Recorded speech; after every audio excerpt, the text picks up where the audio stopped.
the same. We share the love, embracing the differences like hand in glove. Spreading peace and joy to both sides. Together we shine in each other's light. Together we stand in love's pure mind. Watching the world in love and light. Hearts beating as one, breeze, colors of harmony, painting the night. Together we stand in love's pure mind.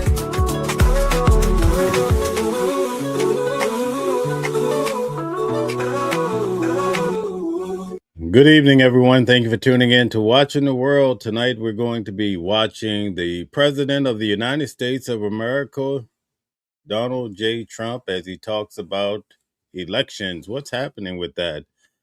What do you surmise will be the point of interest tonight? Will it be something about mail-in votes, right? What do you think? Well, there's a poll question. I can't wait to see how you guys answer. Do you trust the president when it comes to the integrity of the elections? Well, we're going to get to see what the president has to say in regards to these matters. We're going to be starting it hopefully in about 7 minutes. In the meanwhile, as you come in, hit the like button, share, and subscribe. I see we already have H2O Index here. We have Stella. Thank you for all you do. We also have D. Cran. As you come in, tell us where you're viewing from. And please participate in the poll so we can fully understand how everyone feels in regards to the President of the United States when it comes to the election. So let's check it out. Let's see what's happening in regards to Fox and the election. Here, we've got about 7 or 8 minutes until we get the president's feed from the Oval Office. We're not going to step away for any breaks. We're just going to stick here for now.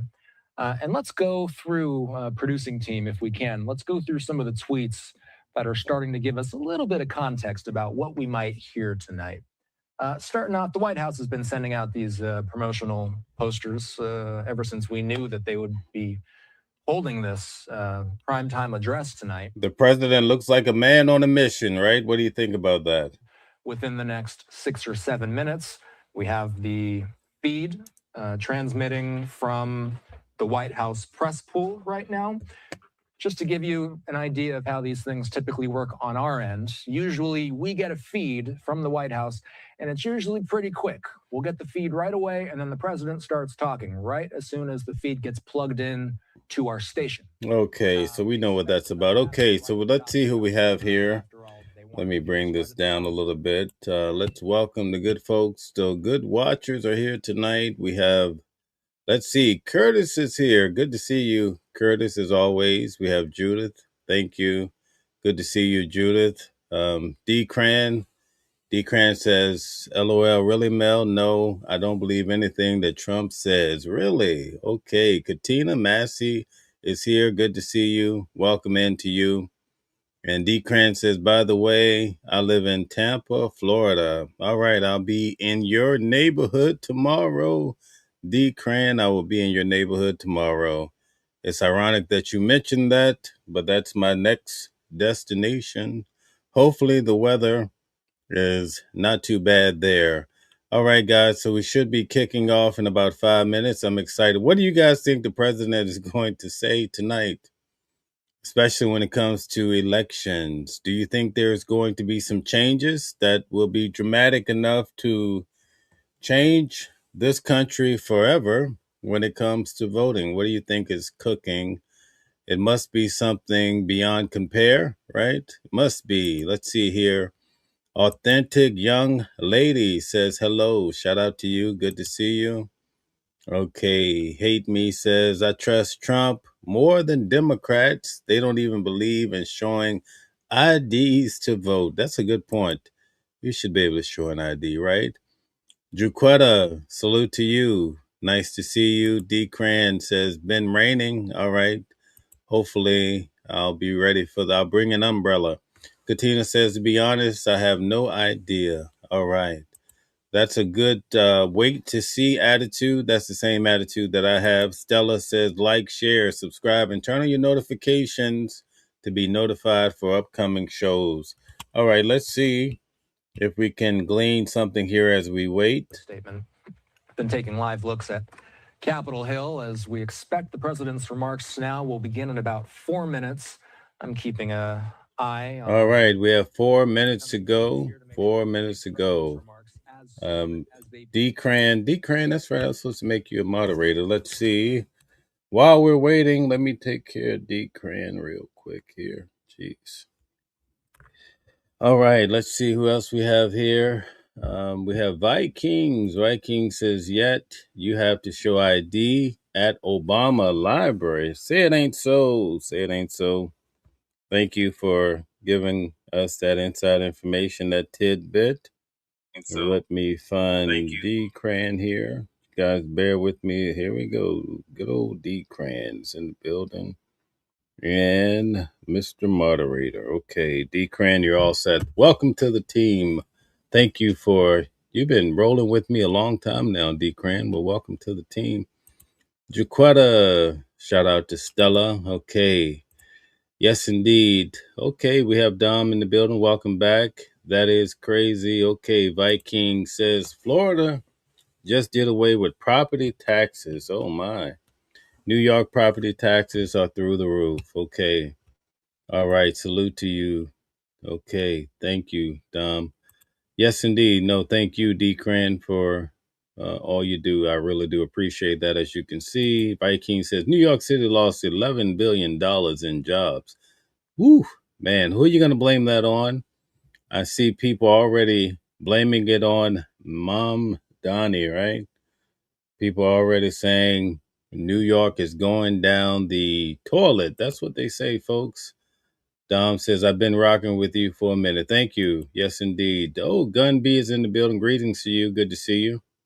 All right, let's tap in a little bit here and see what they're talking about, if they're making any sense of anything. The way this works is we behind the scenes are going to look for the exact second that the White House plugs their feed into our newsroom. As soon as they do that, that's typically only a few seconds lead time for when the president. I am so excited about tonight. I think it's going to be some news that's going to have people talking for the next week or two.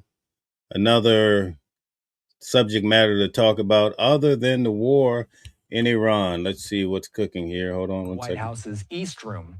My understanding is, at least from the White House schedule that was put out yesterday, they expect this will not be a speech from the Oval Office. This will not be at the Resolute desk.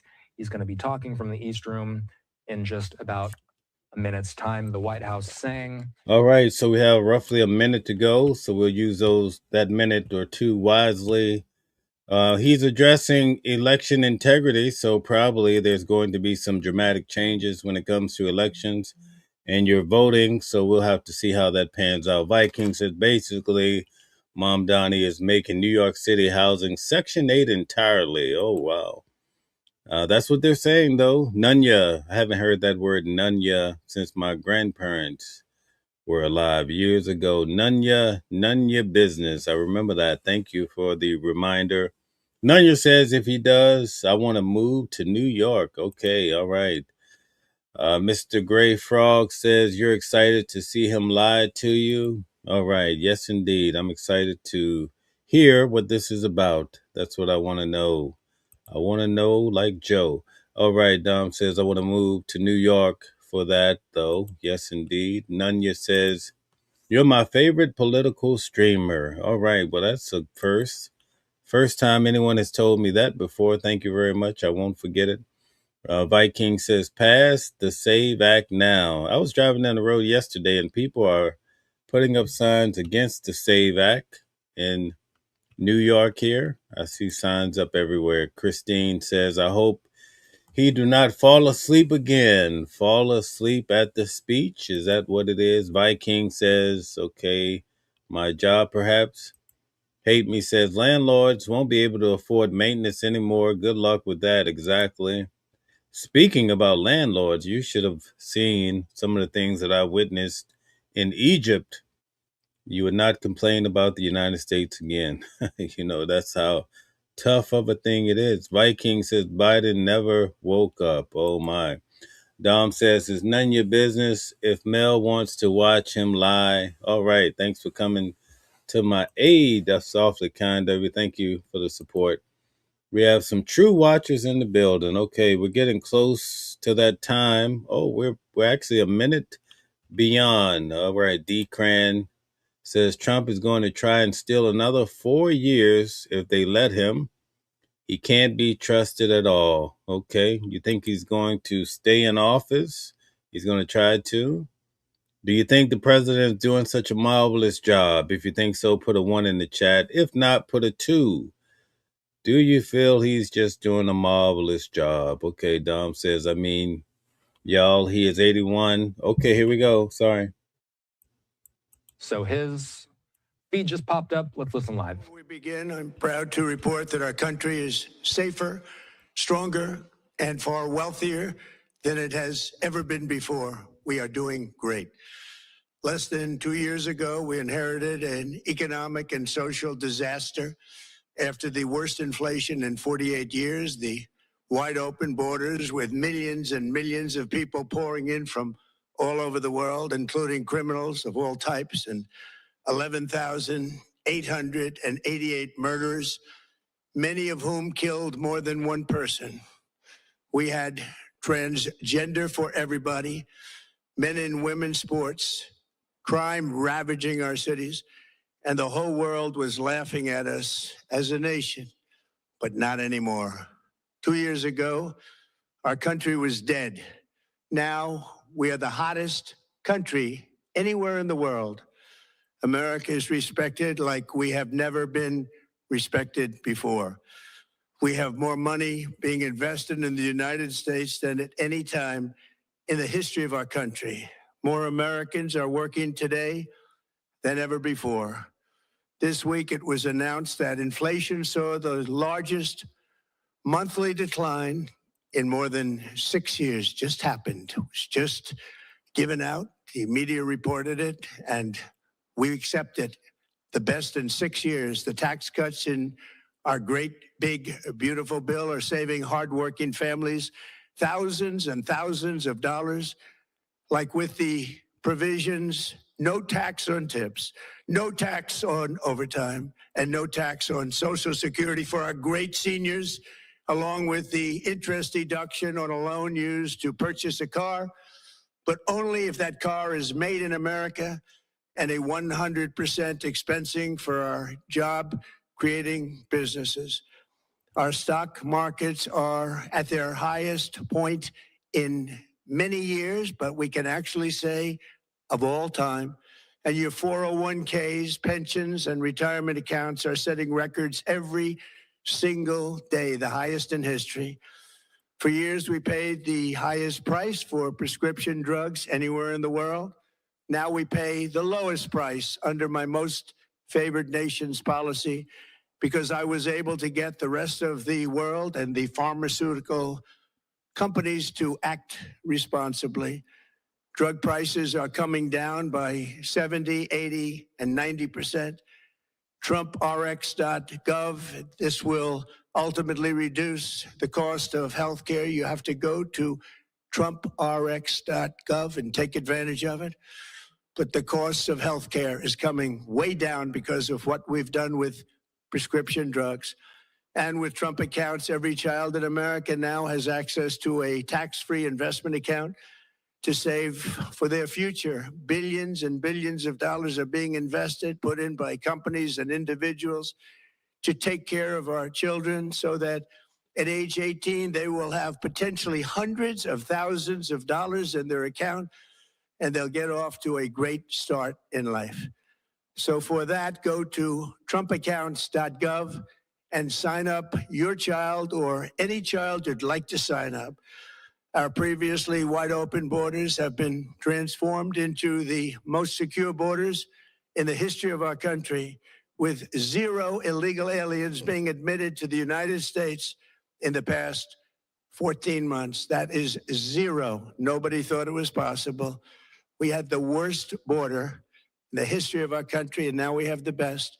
Crime is plummeting nationwide with the murder rate at its lowest level since 1900, or more than 125 years ago.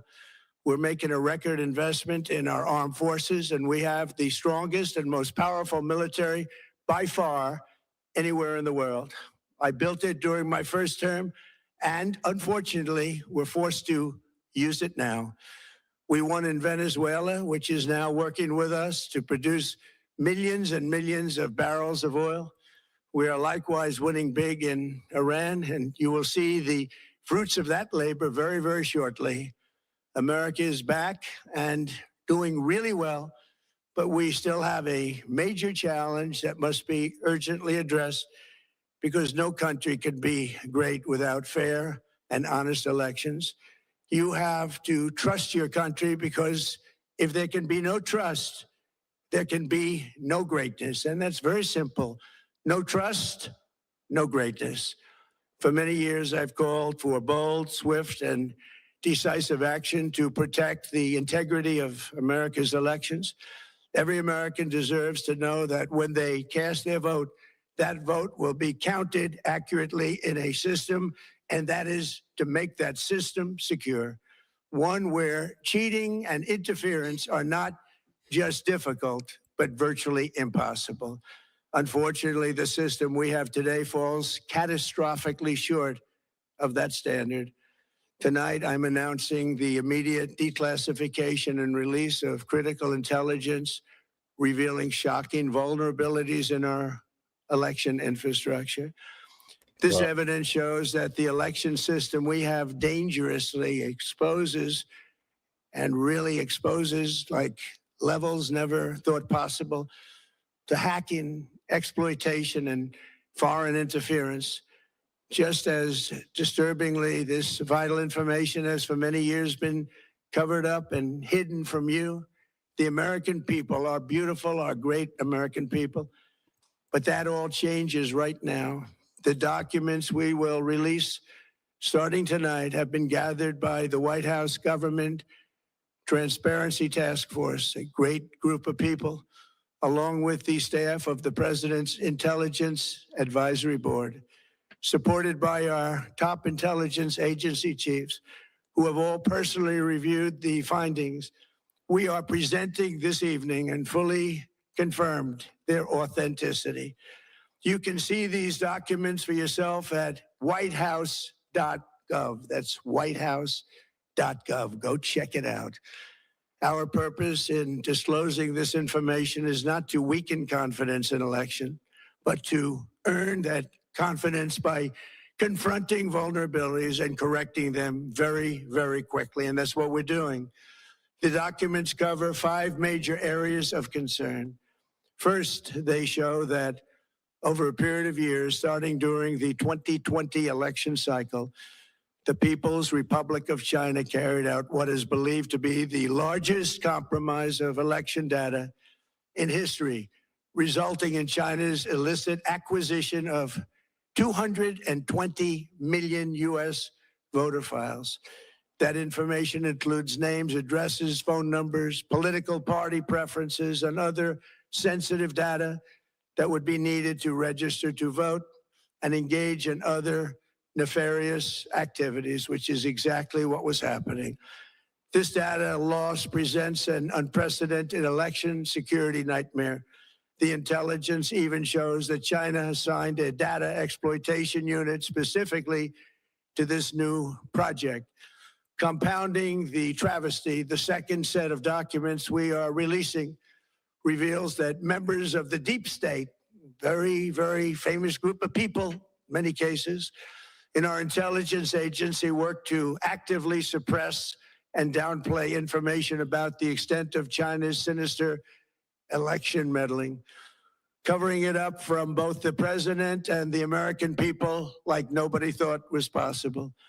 U.S. spy agencies began learning about the compromise of voter registration files in 2020 when they discovered that tens of millions of voter data, think of that, tens of millions of voters' data in 18 states have been bought stolen or hacked by China. Yet those Wow. responsible for sounding the alarm instead kept the information secret and hidden. They did not disclose to me as president or to anyone else, and to the best of our knowledge, they did not inform Congress. In fact, all they kept saying is, this is the most secure election in the history of our country. A standard, very pat line that was divvied out to say.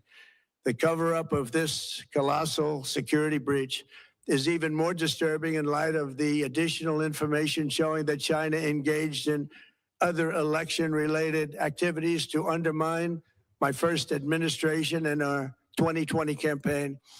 They did not want, and they just didn't want it. They fought like hell not to have it, Donald Trump, to win, and for good reason.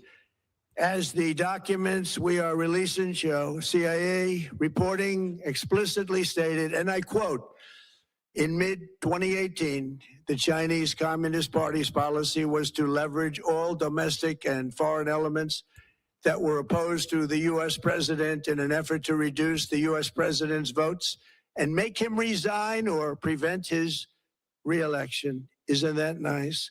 Also, in mid-2018, China was working to influence the results of the U.S. midterm elections and later the results of the 2020 presidential election itself.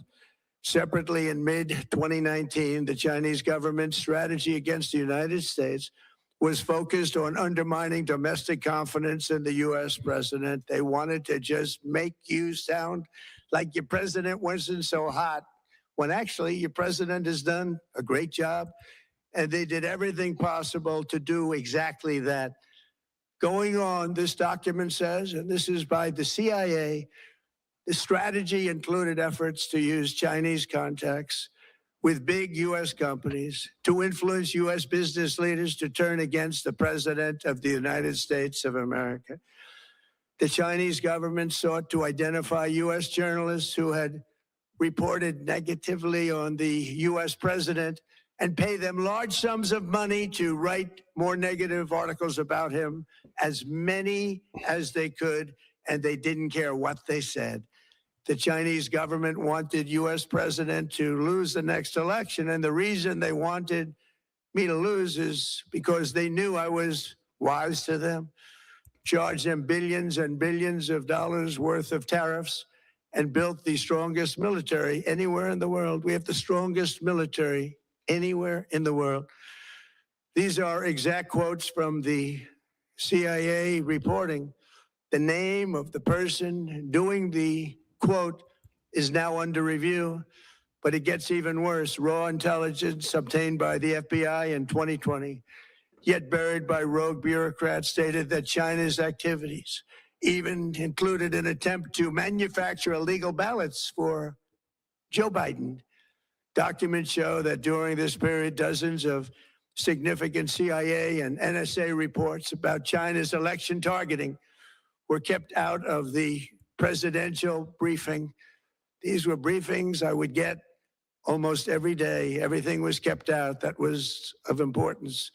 One email among intelligence analysts admitted that they had, quote, deliberately massaged the presidential daily briefing to withhold information regarding Chinese activities related to the election.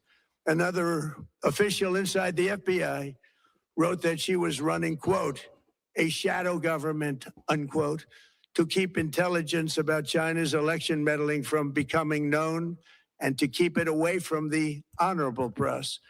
Other officials who witnessed such efforts perceived the motivations to be blatantly political. Recently, we found significant numbers of burn bags in formation, and this is a group of bags that were used to destroy information given by President Barack Hussein Obama to be burned. It was supposed to be burned. These bags were supposed to be at a different level by different people, incinerated and checked, but it never happened. Maybe we got lucky. We believe this was not done on purpose, but rather through gross incompetence of the people that were supposed to burn the bags. But the findings are stunning. Today, I'm asking the Office of the Director of National Intelligence, the Department of Justice, the FBI, and the CIA to investigate how and why such crucial information was hidden, to fire those involved in the cover-up, and to file criminal charges, if appropriate, against these people. Yet concealing China's meddling was only the beginning. The third set of documents we are releasing proves that for many years, Americans were blatantly lied to about the security of our election infrastructure, including electronic voting machines and ballot counting systems, dishonest, almost all. They're vulnerable and they're easily compromised, and people within our government knew that. Tonight, we're publishing a series of previously classified U.S. intelligence community assessments and other reports proving that our government has long known these machines are extremely exposed to attack. As one assessment states, we judge that the United States adversaries, including at a minimum Russia, China, Iran, North Korea, as well as non-state groups, have the capability to compromise U.S. election infrastructure. That's unquote, but that's some statement, isn't it? Made by supposedly great patriots of our country.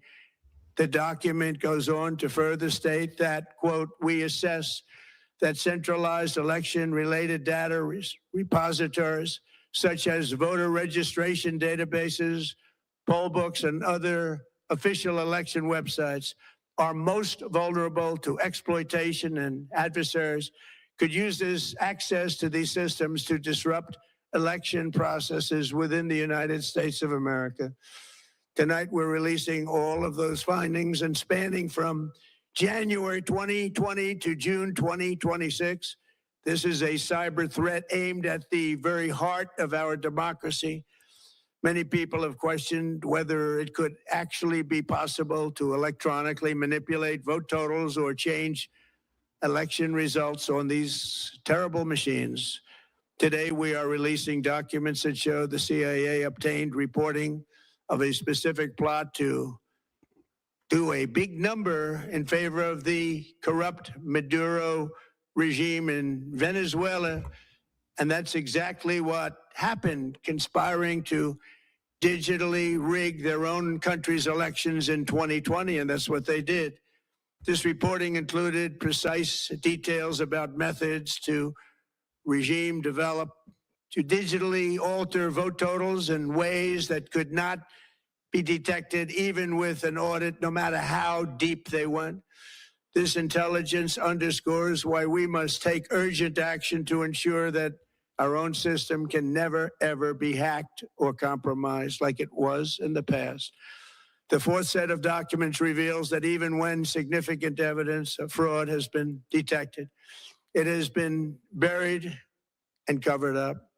Among the disclosures tonight are FBI files detailing evidence of alleged fraud by a large-scale voter registration operation in Michigan. In 2020, Michigan State Police raided a Democrat Get Out the Vote organization, corrupt group in Muskegon. And we're so concerned by what they found. They were just so concerned. They couldn't believe it, actually, that they contacted the FBI in Detroit. The documents state that some canvassers admitted to FBI agents that they signed voter registration forms in other people's names, submitted fraudulent registration for people who did not exist, and received gift cards tied to their number of applications that they produced. In other words, it was pay, play, and cheat. The FBI agents working on the case believe that crimes were committed, yet the Biden Department of Justice slow-walked the investigation and killed it. Tonight, I'm asking the FBI director to ensure that the matter is fully investigated and to work with the Department of Justice to prosecute those responsible for any crimes. Finally, to reveal just how vulnerable our elections continue to be, we are releasing the results of a stunning investigation by the Department of Homeland Security. According to the DHS review, state voter rolls and public records, They identified approximately 278,000 non-citizens who are registered to vote in federal elections. Since Democrat states refuse to share their voter files, the real number is actually much higher than that. Yet, even this limited analysis found more than 250,000 foreigners illegally registered to vote. Put together, these disclosures reveal an election system so broken and so vulnerable that no one can possibly defend it. It is not defensible. Hundreds of millions of U.S. voter files are in the hands of foreign governments. Our machines and ballot counting systems are exposed to hacking and manipulation and corruption. China and other countries have been trying to meddle in our elections. Evidence of fraud has been buried. Hundreds of thousands of non-citizens and dead people are listed and active on the voter rolls, and yet we still have elections with no voter ID, no proof of citizenship, and tens of millions of ballots floating aimlessly through the mail. As one example of the insanity, California's recent election for mayor of LA and governor was held on June 2nd, a long time ago, but it was just completed a few days ago on July 10th. Think of that, much more than 1 month. Took a month to count the votes. I wonder what they were doing. This is worse than any third world country. There's no third world country that has elections like we have. In a rare move, NBC and ABC Fake News have both said that they would not cover this speech. They knew what it was about because of the fact that they don't like the topic, because they know how corrupt our system is and they don't want to reveal it. They and others in the media are part of a plot. They want to continue this fraud for whatever reason. They want to keep it going. They want to protect the radical left. They can't have a great country, and that's true. You can't have a great country without free and fair elections. Fraud like this should mean a revocation of their licenses. They use our public multi-billion-dollar in value airways for absolutely no money. They pay nothing. All we want is honesty in our elections and honesty in reporting. They pay nothing for multi-billion-dollar assets. Great damage has been done to our country. Our elections were left vulnerable to being rigged and stolen, and the trust of the American people was lost. This cannot be allowed to continue. Every American, whether you're a Republican, Democrat, Independent, or otherwise, should be able to agree that we deserve the most secure, honest, and fair election system anywhere in the world. Secure elections should be a partisan, really, we should be together. Democrats, Republicans, Independents, everybody. And it should not be a partisan issue. It should cause to unite us, not to divide us. This should be a cause. We should be united, not divided. In light of the brand new and irrefutable information I have revealed tonight, my administration is in the process of notifying the states whose election data was compromised by the People's Republic of China and many others. What? We will be working closely to mitigate any harm, and we're taking swift action to ensure that sensitive voter data is better protected so we can never be bought, we can never be hacked, and we can never watch a stolen election again. Tomorrow, the Secretary of Homeland Security will hold a briefing to outline his department's recent work confirming cyber vulnerabilities in our electronic voting systems. They are bad. We're in the process of informing governors, senators, and members of Congress of potential issues in their states. If you look at voting today, it's in such bad shape in so many states, and we are committing to fix it. And we're also committing to be working with those states and local jurisdictions to help them fix and patch known technical vulnerabilities before the midterm elections. We have very important elections coming up. We want those elections to be honest. I've also ordered DHS to notify every state about non-citizens on their voter rolls and direct them to remove all ineligible voters from the lists immediately. But most importantly, addressing this crisis of election security demands that Congress must pass the Save America Act. How easy is that to do unless you want to cheat? The only reason you wouldn't do it is you want to cheat because your policies are so bad and your candidates are so pathetic that you can't get away or can't get elected any other way. This landmark bill requires that all voters must show photo voter ID. How simple is that? Could I have your photo, please? Photo voter ID. All voters must provide proof of citizenship. Are you a citizen of our country, please? And hopefully there will be no corrupt mail-in ballots, which if you watched California and so many other places, mail-in ballots are inherently corrupt. So you would have no mail-in ballots except for illness, disability, military deployment, or travel if you're going away on business or vacation. These reforms are urgently needed to stop the vulnerabilities that I've mentioned. To all Americans, I ask you to pick up your phone tomorrow, call your representatives in the House and Senate, and demand that they pass the Save America Act without delay. Together, we will restore faith and confidence in our country, and we will be bigger, better, and stronger than ever before. Thank you. God bless you. God bless our great military, and God bless America. Thank you very much.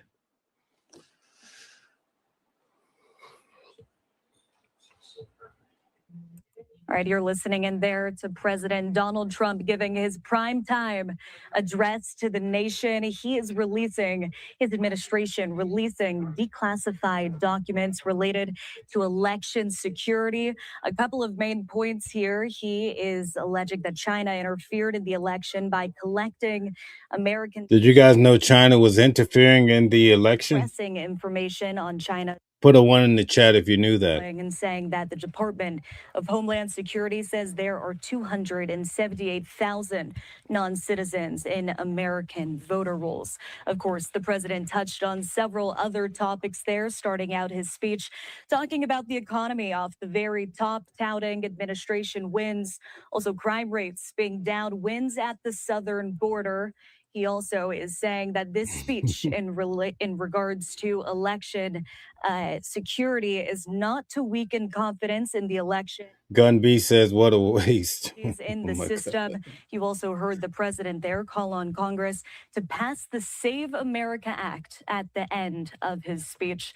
That speech there by the president in Washington, D.C., coming to about 27 minutes this evening, of course, on prime time. You're watching live now from Fox. We thank you so much for staying with us tonight, joining us as we aired the president's primetime address live and uninterrupted. My name's Alexandra Goldberg. We have political analyst Brian Sobel standing by for analysis. We'll talk to him after this 2-minute break. Would somebody like to come up and tell us, break down what we just heard from the president of the United States? I'm going to drop the link in case you want to come up and give us your general synopsis of what you gleaned from this speech tonight and what you think it means for the future, especially that this was a big special announcement tonight. What do you think that this is all about? What is this setting up for the future? I know what D. Cran was saying. Shout out to Phil James. Phil, I was looking for you. Good to see you. All right. D. Cran says, all lies, Mel, in short. That's what it boils down to. Okay. Dom says, salute. If we could get somebody to come up pro-Trump and maybe somebody to take the negative, then it would be nice to have a good discussion going back and forth. I dropped the link, and actually I should have the link highlighted so you could find it.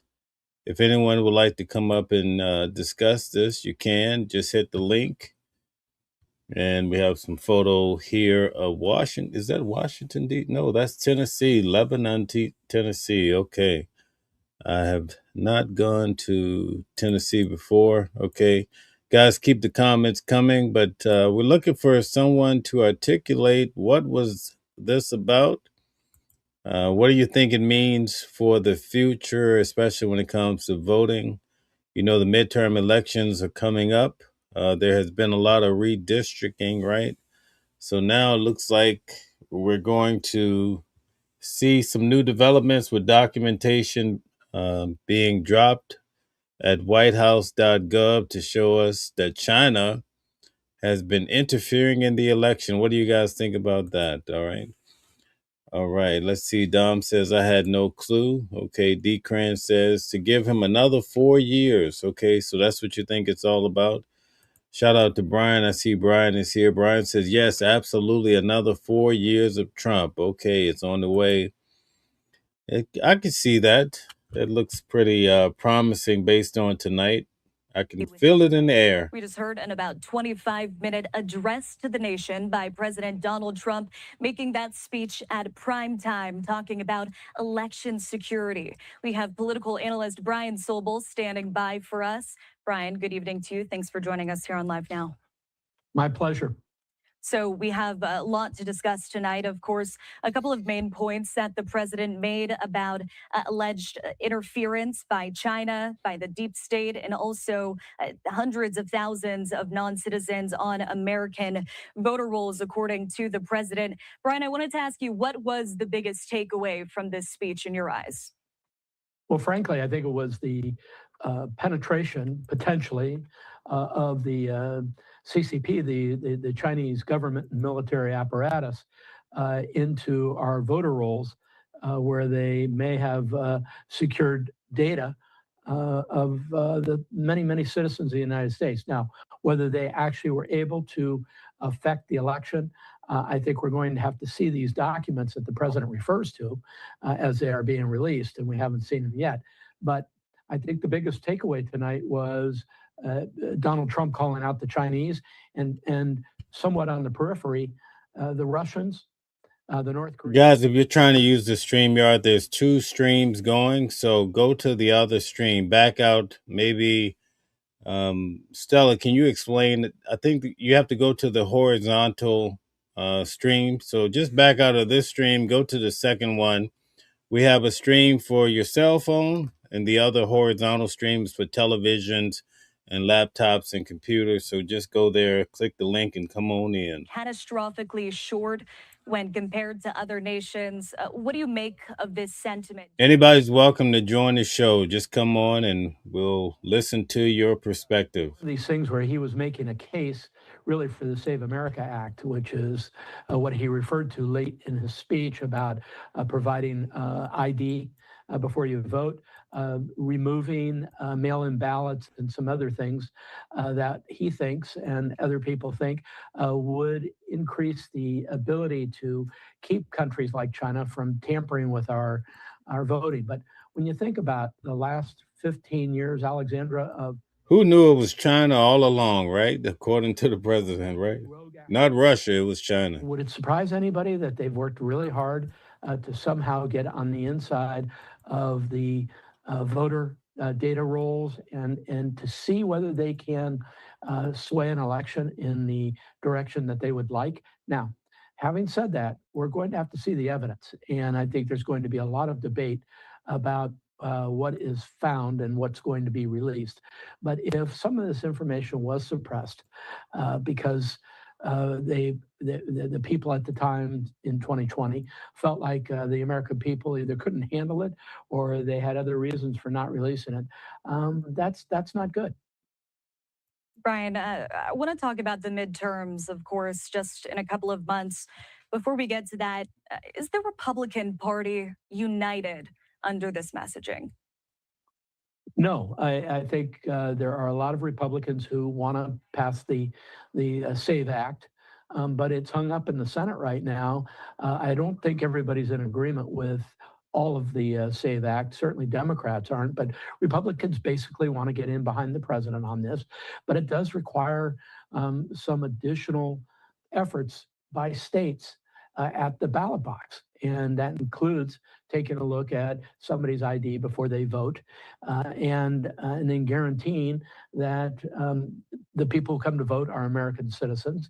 And so you heard the president tonight talk about how they've uncovered several 100,000, it sounds like, people on the voter rolls who are not American citizens. These kinds of things are issues that have to be cleaned up. Whether they affected any election materially is really the question. And we won't know that until we see the data and can sift through it and decide how much of it is opinion and how much of it is fact. I think the president could have eliminated this idea that the 2020 election, which he's been fighting about since 2020, and whether he was jobbed out of the presidency. I think we'll see. Quite a few of you are saying that the president will be the president for the third term. That's nearly impossible, but explain to us, how can he get that done? Explain it, explain it, explain Going it. to do about fixing things. You mentioned the Save America Act. I want to talk about that in just a moment. And you also have reiterated that there is a lot to be seen as these declassified documents go public tonight. I wanted to mention that the president said during the speech that this address to the nation is not to weaken confidence in the election, but to confront vulnerabilities. I want to continue to talk about the midterms. We're just months away. Of course, the president spoke about these vulnerabilities facing election systems in the United States. Brian, should voters be worried about their vote come November? My own view is no. Just being frank about it. I've been in and out of voter registrars' offices many times. The people that work there care very much about our electoral process, and that's important. But what the president points out is something that needs to be dealt with. If after humans trying to do the right thing, if that data can be corrupted or otherwise engineered somehow behind the scenes to put votes in the pocket of one candidate versus the other, we have to settle that once and for all as to whether that is possible. But again, the backdrop is data penetration in the United States and around the world is enormous. There's not anybody we're talking to tonight who probably hasn't had their credit card compromised by a hacker or any of their other information. How many times a year do Americans receive a notification from some credit organization that they have some dealings with saying your credit card's been compromised or your information has been compromised? And again, if that's the case, and we know it to be true, then we need to bolster our election security. But we'll see in this evidence dump whether the Chinese were successful, as an example, in swaying votes. So let me ask the question, who cheats more on elections, Democrats or Republicans? Who cheats the most? Let's see if we can get that answer. All right, Brian, I'm going to put up this X post on our screen. This is posted by the White House. Save our elections. You can see President Donald Trump pictured there on the left. I want to talk a little bit more about the specifics here, things that he said during that address to the nation. Brian, has Trump's direct accusation against China during the speech changed the current relationship that the U.S. has with China? Of course, we saw Trump speaking warmly about President Xi Jinping when he was in China earlier this year. Do you think that these accusations will sour the relationship? Well, you're going to hear from the Chinese government that we've never tried to sway an election. This is bogus material by supporters of Donald Trump who are giving the president what he believes has occurred in the past, including in 2020 when he didn't win the election. And he's been relitigating the 2020 election since 2020. And so, but in fairness to the president and in fairness to the process, I think people who are smarter than me and lots of analysts are going to look very closely at the data that is being released by the White House and say, well, this is conjecture, or this is not verified, or whatever, or this is concerning. So we're going to learn something here. A lot of news outlets did not air this tonight. Why do you think so? Tell us all about it. Because they have to come out and say, we have never tampered. But we know, our intelligence community knows that the Chinese are tampering in all facets of the American life. So are the Russians, so are others. And and we have to deal with that. We have to hit that head on. And so I think that was the president's message tonight. Again, I think relitigating 2020 is hard to do. I know he feels bruised by having lost the 2020 election because he thinks it was stolen from him, but that may or may not, and let me underscore that. Did the president really call down to Georgia and say, just find me 11,000 votes? Is that true or false? Tell us all about it. Persuasion should watch this address and make decisions for themselves. Take a look here. This is a White House X account. This is a direct quote from the president saying, "Great damage has been done to our country. Our elections were left vulnerable to being rigged and stolen, and the trust of the American people was lost. This cannot be allowed to continue. Every American, whether you're a Republican, Democrat, independent, or otherwise, should be able to agree that we deserve the most secure, honest, and fair elections system anywhere in the world. Secure elections should not be a partisan issue." Brian, I'll bring you back in here. How are Democrats reacting to this? Well, I think Democrats believe it's the president relitigating his loss in 2020. However, if they will take a fair look at the evidence, well, Pretty Thing says it's a fact. Then and then come out and say, hey, there's some smoke there. There's there's a problem. That would be, I think, in the best interest of the nation. And the idea that there may be vulnerabilities in our system, I don't think anybody can deny that. Of course there are. Why would our election system be any different than our credit cards and everything else we're dealing with? Smart players who are data and tech savvy are way out ahead of some of us in terms of figuring out ways to change data in their own favor. And I think if the president had wanted to not get into the 2020 election again and just said, hey, I have found some major issues that we need to solve as a nation collectively, and it has nothing to do with me or 2020, I think that speech would be better accepted by Democrats, but we'll see. I think if Democrats are fair and if they see the evidence, and if the evidence shows. Ground and Sky says, looking for that $2,000 check and also the $5,000 from Doge. Don't forget about the $5,000. I listened very carefully to what the president said, and he didn't necessarily say 2020 was totally rigged. He said it could have been rigged, in the sense I'm paraphrasing, that the system was vulnerable. Doesn't mean that anything happened to such a scale that it affected the election. So, words matter. I think whoever helped him write the speech made that distinction pretty clear in his words so that they could defend his feeling that there could have been wide-scale data changing in 2020, but maybe not, but maybe we're just incredibly vulnerable. Well, tonight was very revealing to find out that it's been China all along, right? Well, let's continue to talk about some reaction that we're getting from all sides of the political spectrum. Let's move over to a Democrat from California. This is Governor Gavin Newsom, who says what separates a democracy from a monarchy and dictatorship is the fundamental right to vote.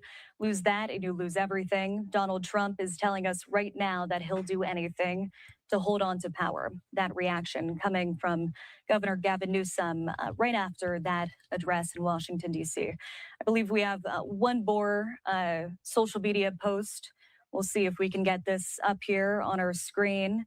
Of course, we have seen reaction from all sides of the political spectrum this evening. Senator Chuck Schumer, minority leader, saying Donald Trump is releasing unverified, meaningless documents to appease his own delusions about an election that he lost resoundingly, all while continuing to withhold 3 million pages of the Epstein files. So you're seeing two Democrats from two different coasts of the United States reacting right after the president's speech in Washington. Let's take a live look here at the White House and also at Capitol Hill, because another topic that I want to discuss is the Save America Act. As we've been alluding to, Brian, the president is pushing Congress to pass this very strict voter ID legislation. Is pushing Congress to pass this strict voter ID legislation.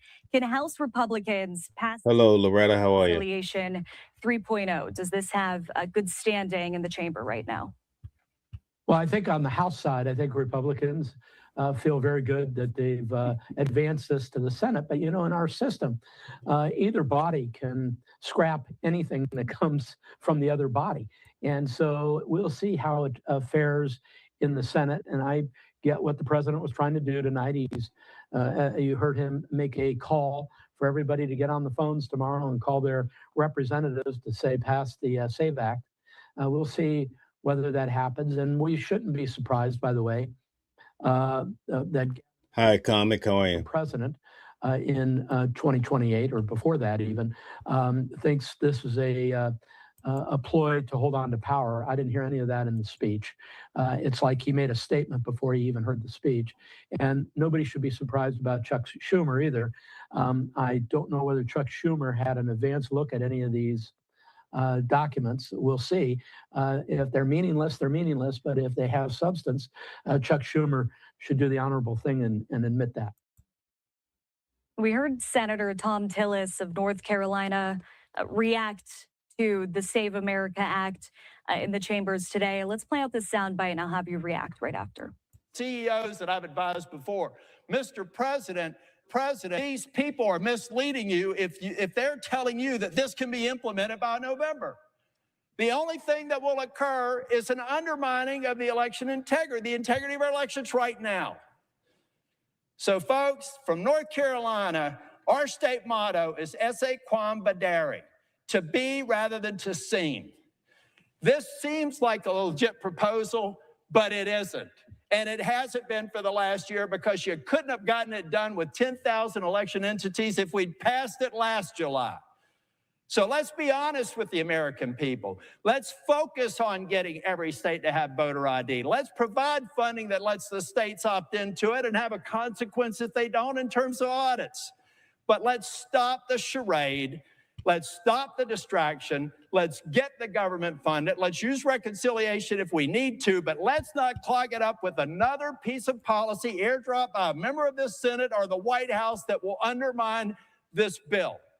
All right, just about a minute of him talking on the floor there. What's your take on this? How difficult would it be to... Guys, should you have to have an ID to vote? Let's see what you guys have to say. Put a 1 if you agree, put a 2 for no. Well, you've got 50 states that are voting. You've got a huge amount of counties that are voting within each of these states.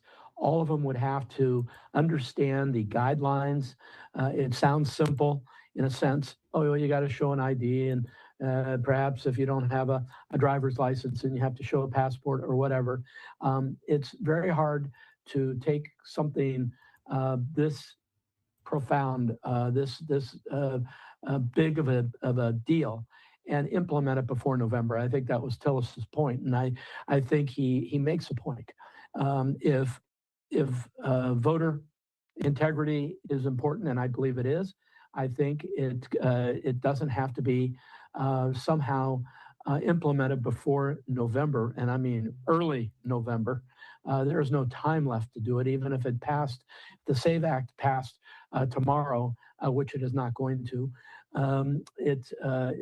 We're already almost into August, and then by October, everybody's getting ready to vote. So I just think the timeline's too short to do something that massive that affects every state of the union. I think it's a tall order. All right, Brian, we appreciate your time this evening. Thank you for being on standby as the president gave his address to the nation during those prime time hours. We thank you for your insight and your analysis. My pleasure, Alexandra. Have a great night. You as well. All right, we're continuing to give you some reaction that we're getting from administration officials. This is Treasury Secretary Scott Bessent reacting to the speech, saying thank you at POTUS for standing up for free and fair elections. Americans deserve confidence in the integrity of our elections, and that is vital for our country. Of course, just about that 25-minute speech airing not long ago. This is Senator Roger Marshall saying election integrity is the heartbeat of our constitutional republic. Americans must have confidence in our elections. We must pass voter ID, require proof of citizenship, and strengthen guardrails around mail-in ballots. That's why it's critical that we pass the Save America Act. Of course, the Save America Act is one piece of legislation. Okay, guys, D. Cran says Mel, Trump is setting up for another term, and it's probably going to happen. We can do nothing. All right. Pretty Ting says you have to register to vote before you vote. In order to register, what do you need? All right. I know here in New York, we have to show ID. That's just the protocol. Daniel says, no, actually, you do. Hate, stop lying. You need ID to vote in all 50 states. Okay. John says 270,000 illegals are illegally registered to vote. All right. Is that that's a lot of people, right? It's a pleasure to be with you this evening. We are going to take another 2-minute commercial break this hour. We'll be back with more news. All right. Very good. So let's see what everybody has to say in regards to tonight. Did you know that China was behind all of this voter fraud? Did you know that? Until the president broke it down for you tonight. If you want to come up and talk about it, all you have to do is hit the link. It's right there. Tel C says, I bring ID to buy wine. Why shouldn't I bring it to vote? Thank you very much. Okay. Brian says, yes, pass the SAVE Act. Pass the SAVE Act. Guys, I want to show you something that I had stumbled across. So let me make sure that I'm doing this properly. Let me pull this off. Okay. So let's see if I can get this for you. Just bear with me. We're going to come back to this, but let's check this out here. I want to see what this is all about. I had not heard about this until now. So let's check it out. We're going to check out a few things tonight. Bear with me here. Let's check it out. Fort Worth dentist is in jail after a 4-year-old girl died during a dental procedure. What? An arrest affidavit details multiple mistakes, starting with a lethal combination of medications given to the child. Fox 4's Lori Brown, live in Fort Worth with the story. Lori. Clarice, the arrest affidavit for Dr. Chriselle Hemphill shows that the amount of pain medication given to the 4-year-old little girl would have been toxic even for an adult. What? And the doctor then tried to give her a drug to reverse the effects, and it was the wrong kind of medication. From the outside, Cuddle Kids Dental Care looks like a caring and safe place for a child's dental procedure. But an arrest affidavit for the dentist, Dr. Chriselle Hemphill, describes reckless actions that ended a 4-year-old girl's life. Aitana Arriaga was getting a procedure done on her tongue April 1st.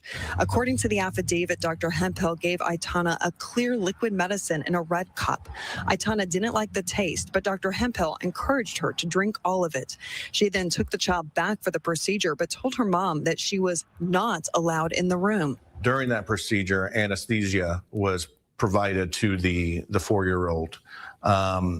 When the procedure was done, as they were attempting to wake her up from the procedure, she was unresponsive. A temp dentist came in to assist with CPR. Paramedics arrived and took Aitana to the hospital, where she was pronounced dead. According to the medical examiner, Aitana was given a powerful opioid pain medication called meperidine.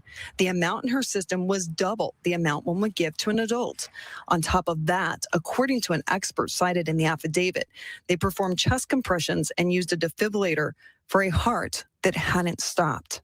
According to the board-certified anesthesiologist interviewed, she needed an open airway, head tilt, jaw lift, stimulation, and Narcan to reverse the respirator depressant effects. Instead, they gave her flumazenil, which reverses drugs she wasn't given.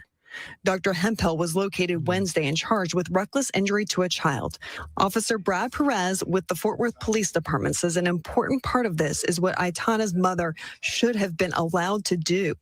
A reminder for parents to know their rights. The one thing that I would suggest or strongly suggest is to make certain that if you feel you want to be there when your child is undergoing a procedure or so forth, then assist on that.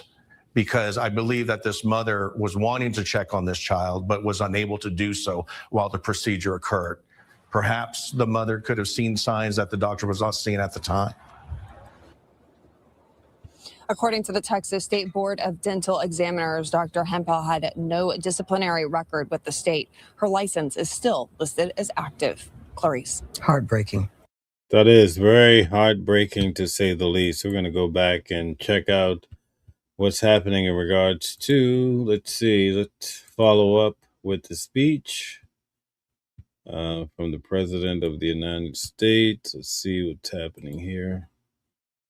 Guys, hit the like button, share, and subscribe. Included an attempt to manufacture illegal ballots for Joe Biden. The White House says the new findings come from the Office of the Director of National Intelligence. The president has long alleged, without evidence, there was widespread fraud in the 2020 election. Seemed like Joe Biden had something to do with it. No evidence of wrongdoing. The president also faced his own indictments, alleging he interfered in multiple states. I just want to find 11,780 votes, which is one more than we have. But the cases were tossed out after the president won in 2024. President Trump has also dismissed previous accusations of foreign interference in elections. The Russia hoax, probably the greatest hoax in the history of our country. The president has been pushing Republicans all year to pass the Save America Act. The bill includes a national voter ID law and requires a birth certificate to prove citizenship to register to vote. Democrats say the president is trying to cast doubt on the upcoming midterms. And it's the same tired, old lies about the 2020 election. Make sure you get your birth certificate ready, guys. He's going back to him because he is just so afraid of what's going to happen in 2026. And even some Republicans are frustrated by the president's efforts to relitigate 2020. Anytime you're looking back, you're not looking ahead, and I'm looking ahead to these elections, and the president should as well. Whether the president's message resonates with voters could shape how both parties campaign heading into the midterm elections. At the White House, Jared Halpern, Fox News. All right, Fox News on top of that report, of course, in addition to the president making his speech tonight, we've also heard from other Trump administration officials throughout the day. Let's get to that. Taking a live look here at the White House this evening, as Secretary of State Marco Rubio convened representatives from over 60 countries for a summit at the State Department to address a global rise of left-wing extremism and political terrorism. This summary here is according to C-SPAN. C-SPAN says Rubio argued that legacy institutions apply a double standard and excuse left-wing violence and urged countries to cooperate to, quote, crush this evil forever. We also saw White House Deputy Chief of Staff Stephen Miller and Treasury. So it's the far left that's evil, according to Rubio. At this event. Here on Live Now, let's play out this press conference from earlier today at the State Department. Let's listen in. Director Kash Patel, who's here with us. Thank you. Our Secretary of Education, Linda McMahon, has joined us as well. You'll hear shortly from Stephen Miller, the President's Deputy Chief of Staff and one of his top advisors on Homeland Security issues as well. And of course, our Secretary of Treasury, Scott Bessent, is here. But again, I want to thank all of you that are here today. I want to thank the whole team here at the State Department as well for putting this together. It truly is an unprecedented event on an unprecedented issue, moment, I should say, in our history. So let me start by saying that the most essential duty of the state, the first responsibility, frankly, of any government of any kind, is the protection of its people. It's the protection of its country. This is a sacred obligation that should transcend all political and all ideological divisions. It is why, for example, we have militaries. It's why we have intelligence agencies. It's why counterterrorism bureaus exist, why police forces exist. Keeping our people safe is the reason why every country represented here has all of these things. We are all very well acquainted, as of now, of course, by now, with what has been described as traditional terrorist threats. For 25 years, the term counterterrorism, at least in the West, has meant first and foremost the fight against radical Islamist extremism. And there's a very poignant reason for that. On the 11th of September, in the year of 2001, 19 men murdered 3,000 people here in my country. Then that same enemy struck Europe, murdering nearly 200 commuters aboard trains in Madrid in 2004 and 52 more aboard London buses and the underground in the following year. The entire architecture of Western counterterrorism was rebuilt from the studs around the singular traumatic event. That made sense at the time. Our job was to keep our people safe, and the realm of terrorism, the specter of global jihad, was the premier threat to their safety. And so we went to work, and we assembled a global coalition, working with many of the friends that are represented here in this room today. And we destroyed the ISIS caliphate. We killed al-Baghdadi and al-Zahari and bin Laden, and we built intelligence and law enforcement systems capable of anticipating and stopping attacks before the public even hears about them. Every country represented here today has disrupted a terrorist threat at some point emanating from this source. Jihadist attacks and plots in the United States are down by 2/3 since ISIS's peak. The number of people killed by jihadist terrorism in Europe dropped by roughly 97% from the year 2015 to the year 2024. In other words, to a very great extent, our counterterrorism strategy has worked. The threat has not disappeared, of course. It will continue to exist, particularly so long as we tolerate immigration systems that imports these threats directly into our respective homelands. But this threat has been severely diminished. The world looks very different today because of it. For far too long, however, our counterterrorism doctrine has had a blind spot when it comes to extremist violence from the political left. Even today, the very idea that far-left terrorism could be a serious threat is treated as a right-wing fever dream, or worse, as a dangerous fascist conspiracy. It's treated this way by many in the press, by many in academia and our universities, and by many of our legacy institutions. You will no doubt see the dogma rear its head in the coverage of this very conference. In spite of the clear and the undeniable reality, in spite of the objective numbers and statistics, in spite of the fact that in this room today, there are representatives from across the political spectrum, we will hear this kind of organized violence and terror will be dismissed. It will be dismissed as a partisan fiction. A whole industry grew up in our countries around the study of extremism. We have think tanks and fellowships and journals and consultancies with the unspoken understanding among them that the only kind of political violence that was a true threat to our system, that only one kind of political violence was a true threat to the system. A bomb planted by a neo-Nazi group was a nefarious and murderous act of evil. It is. But a bomb planted by a Marxist revolutionary, well, that's just merely a tragic excess of idealism. Perhaps its means were misplaced or overzealous, but its ends were virtuous and just. That's the implication of how they treat it. For years, this extraordinary ideological prejudice was embedded in the way we talked about political violence and extremism. It was repeated again and again until it was accepted as the neutral and objective baseline, so entrenched in the mainstream conventional. Guys, put a 1 in the chat if you'd like to see a virtual tour of Nolan Wells. If you want to see the boat tour as to where the boat left, I can give you a tour. I have the breakdown. If you want to see it, put a 1 in the chat. If we get enough, I'll show you. Forms of political expression, so long as they served a left-wing cause.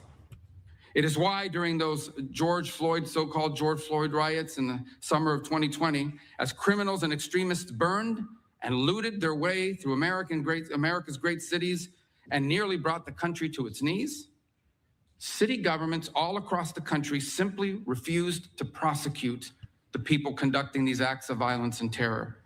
It is the reason for the now infamous image, maybe you all recall this, of a news anchor from a very prominent agency, a news anchor standing in a neighborhood consumed in flames.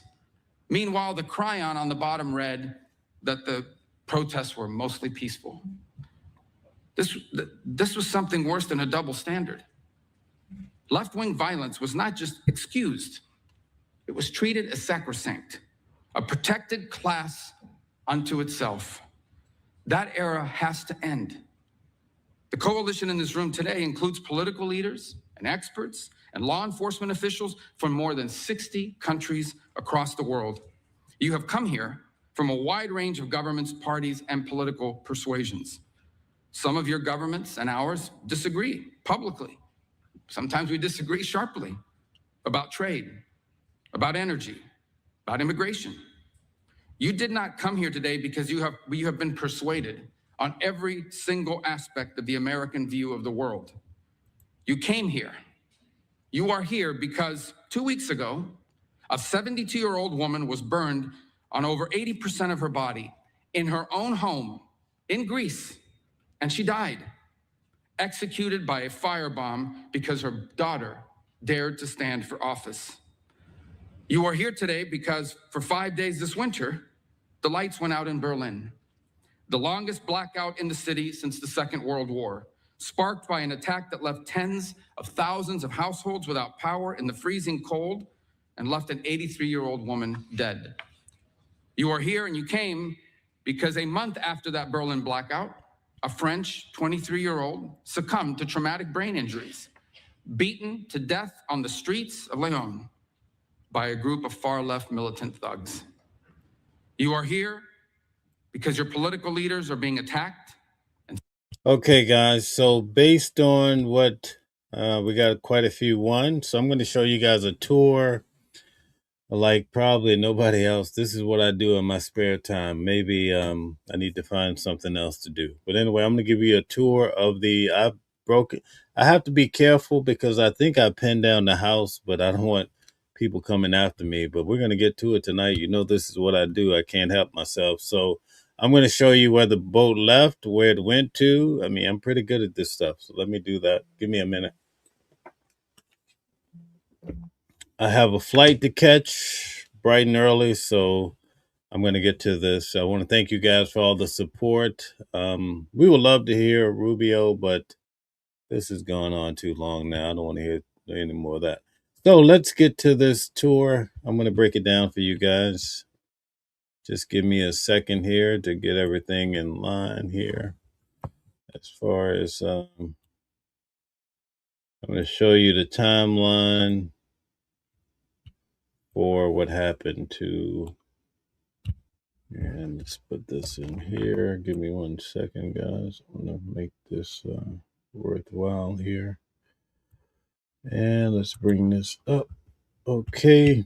Very good. So we're almost here. Just bear with me for 1 second. Let me kick that out. Stop that screen. And let's start it here. Okay, guys. So I'm going to give you a tour for Nolan Wells. Are you guys familiar? Is there a lot of people here that don't even know anything about Nolan Wells? Do I need to bring you guys up to speed, or are we okay? Tell me all about it, okay? Do I need to explain this a little bit more, or are you familiar with Nolan Wells? Okay. If you are, put a 1 in the chat if you're familiar, put a 2 if you are not familiar with the case. All right, let's see. Let's see what you guys have to say. We're talking about Nolan Wells, okay? Are you familiar with the case or not? 1 if you are, 2 if you don't know much about it. Okay, so I don't see any 2s yet, so I'll save you. Phil says if you like Skid Row growing up in the major metropolitans, keep voting Democrat. Okay, that's about that. All right, guys, so we're going to get to it really quick. Nolan Wells went missing July the 4th, okay? So I have the actual timeline that everything happened. And again, I'm not trying to reveal too much information, but I'm just going to show you guys, I'm going to give you a good idea of how this all went down, all right? And this is based on, first off, someone put out, I think it's one of the local agencies actually put out information, okay? So everybody can see the screen here. And again, I have to speak loosely, even though I probably have this down to the very property. Okay, so At 9:56 a.m., it says that Nolan, he left. You see this street here? El Camino Real Road. Can you guys see this? Is that better for you? Okay. So this is Nolan. This is the road. Okay. But they blocked out the actual address. But when you look at the map, all I can tell you, it looks like he left from a property from this region here. Okay. So I won't point out the property, but you can see there's some sort of boat dock there. Okay. You see that? There's some boat. I won't say, I'm not saying which property it is. I'm not doxing anybody. So at 9:56 in the morning, this is pretty much where Nolan took his last journey. Okay. And we know that because this is the road, El Camino. And from what they put out, they drew an arrow to the region up here. Okay. So they came out the boat this way. Okay. And then they came all the way down here to Horn Island. I'm going to show you Horn Island. Okay. So they came out the bay, and this is Horn Island right here. So I want to give you the trek. So right out of here is where we were. Okay. So let's just break it down real quick. So out of here, the boat came down. All right. Came through here. Okay. This is Nolan's last journey. Probably came this, I imagine, this is a bridge here. Okay. They came out through here, and he came here to Horn Island. And keep in mind, it's the west northern tip is where they found him, somewhere in this particular region. Is everybody with me here? Can you guys see this? This is where everybody does their partying and what have you. You get a general idea. This is where all the people are, you know. I have another video that was done maybe 5 years ago of someone just, the news agencies talking about this island. And pretty much a lot of boats just come in. People, they say you have to bring everything you need with you for the day. Okay. And it's very important that I show you this timeline, because a lot of people are just saying, oh, they were there 3 times. The ship came back 3 times. I'm here just to show you, according to the GPS, the actual route and the time frame of the boat. Okay. Because people are actually out here just coming up with their own facts. And unfortunately, that's not cool. So, I showed you at 9:56 a.m. It left that private dock up there. At 11:14 a.m. it arrived here. This is the 4th of July. So they arrived here on Horn Island. He was found somewhere in this region, and based on the calls and everything else, it appears that this is where most of the activity was taking place. Okay. So this is the peak of it. Okay. So then at 4:30, remember they said something is not adding up, because some people are trying to paint the picture that Nolan turned down a boat ride back, but they're saying the last time they saw him was at 3:00. So you would think, based on the stories that people are saying, is that maybe the boat was leaving at 3 p.m. But actually, if you're writing this down, at 4:31 p.m., the boat left Horn Island. Okay. And it left basically from this region where the phone call was made. Also, the same vicinity, pretty much, that I guess he was actually found. Okay. Now, keep in mind that the boat was taking on water. Some actually said that he rejected getting on the boat because I guess maybe he discerned that it was taking on water. So when you hear that the boat was towed, I think it was towed 2.75 miles.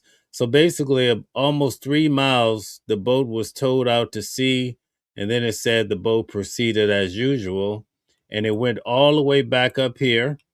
So now the boat, it leaves at 4:30 from the tip here. Okay, Horn Island. Okay, it's being towed. Let's say it comes out this far, and then the boat proceeds, and it goes back up to the very dock that it started out at. I'm going to take you back there. It comes all the way up through here. Okay, and then the boat. Let's see if I can find it. I got to find my way here. Okay, the boat comes through this bayou here, and it comes right back up here to the dock. We're going to call it right here by this boat. I'm not saying that's the exact spot, but you see, this is a docking area. We're not pointing out. So you can see these are humongous houses. So wherever he left from, these houses are probably, I won't get too deep into people's houses. I'm not pointing to anyone in particular, but the boat came back without Nolan, according to what we understand, came back to the dock here in this vicinity. It looks like these houses all have access points to the waterway. Okay, so then it says at 5:44 it arrived at the original dock. So now the boat is, it's came back without Nolan. It arrives here at 5:44. So it left Horn Island at 4:31 and arrives here at 5:44. Then at 5:52, okay, 5:52, now the boat, right, this boat that's in question comes back down to Fort Bayou. So it comes through here. I'm going to show you where Fort Bayou is. It comes through here, okay, okay. All right, so the boat comes right here. You see here, this is the Fort Bayou. It looks like this is the access point for you could come in this way. You pull your boat in. Now you can get on the road and drive out of there. You see how that works? You probably have seen so many individuals, they put their boat on the water. Okay, so that was at 5:44. It arrived at that dock up here. Okay, 5:52, it travels here to Fort Bayou. Okay. Then at 6:06, right? Not that far of a time, it returns back to the dock. It goes back to this house up here. Okay. Goes back to this house. So we see that it doesn't go back to the island, but it's going back and forth between the original dock where Nolan got on, and it came down to this Fort Bayou here. Now, check this out. Finally, at 7:19, the boat came back here to Fort Bayou, and they basically, they hitched it up to a truck or whatever and got on the road. And then they said that the boat basically went home with the owner of the boat. Okay, so that's how that day played out. There's no record of this boat going back down here to Horn Island. Okay, I'm just trying to help you guys to understand. This is what's in accordance to the GPS record. Okay, so this is in accordance with the GPS record. I'm not trying to identify the exact property. I think I know exactly where and why he got on there and who house it was, but I'm not going to point out the house. But at least at this time, because of, that becomes a challenge for people and where they live and all that. So hopefully this helps you to understand that basically at 4:31, when this boat left Horn Island, it never came back down here. Some people are trying to say, why did the boat kept coming back to Horn Island? It came nowhere close, okay? And ultimately, they said the owner of the boat, I believe, they took the boat here to this little town, all right? So this is the town somewhere where the boat ended up going back to someone's house. Okay, so that gives you an idea of the entire day. So what I'll do, just for it's kind of hard to keep up with this type of stuff.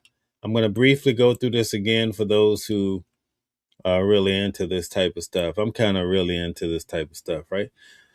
So I had to figure this out because I heard so many people getting it wrong, and you have false narratives. We want to make sure we have integrity. We don't want to accuse people of things without having any solid proof or coming up with our own narratives because it sounds beautiful or it pays shekels, right?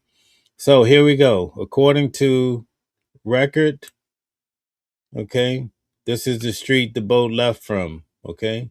Now they give you the street, and they blocked out the street number because they don't want you to know which one of these houses, but it's on this road, El Camino Real Road. That's where Nolan got on the boat for his last journey when he went down to Horn. Okay, so it's somewhere on this side of the particular, we're gonna call it access point. Okay, so one of these houses he left from.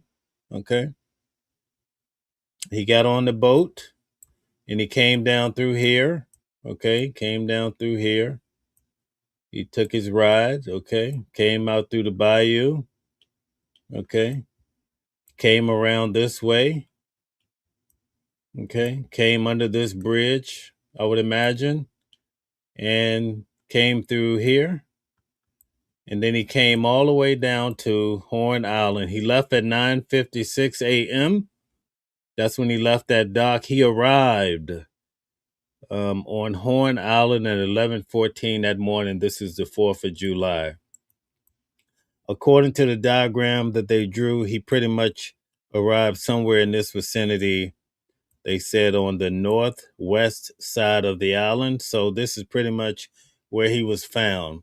Now, I've listened to pretty much everybody, and I found so many problems with this case, but I don't want to start getting people targeted. So I'm going to try to be careful with what I say. But I want you guys to understand this. When I listen, I don't want to say the channel yet. Let me watch what I'm saying. So I'm going to go off of memory from all the information that I processed today. On 4th of July, the mother, along with some other people, were reaching out to this agency that looks for people. And so they start getting those calls heavy. People start panicking. On the next day, because the 4th of July, I was actually in Egypt. The 4th of July was on a Saturday. On that Sunday, they checked this island high and by. They checked everywhere. They said they did a grid search in the water. And there's no sign of Nolan anywhere. There's no sign of him. Okay. And so they checked so much that on Sunday, they checked all the way until night. It got dark. So they said, listen, we're going to have to take this in the air. And so he said the next morning, bright and early, they pulled out the airplane. And that's when they were able to see that there was a heavy presence of a lot of boats, I guess, in the vicinity that you see my cursor, somewhere in this region. And that's when they were able to discern, I believe, from the air that they had found a body. So the question remains, how come they couldn't find his body on Sunday all day? Now, in court, if it goes to court, an expert will explain the process of a person when they drown. Okay? All right. So they may have a good explanation as to why nobody's able to find Nolan all day on Sunday when you have the best people out there really searching. In fact, they said, based on what I heard, I really went through this today. I put a lot of time in this case. They searched all the way until the inner parts of the island and said they went into the middle. So they probably covered this place tremendously. No sign of Nolan. Ultimately, I believe he's found out here. But they did check the water.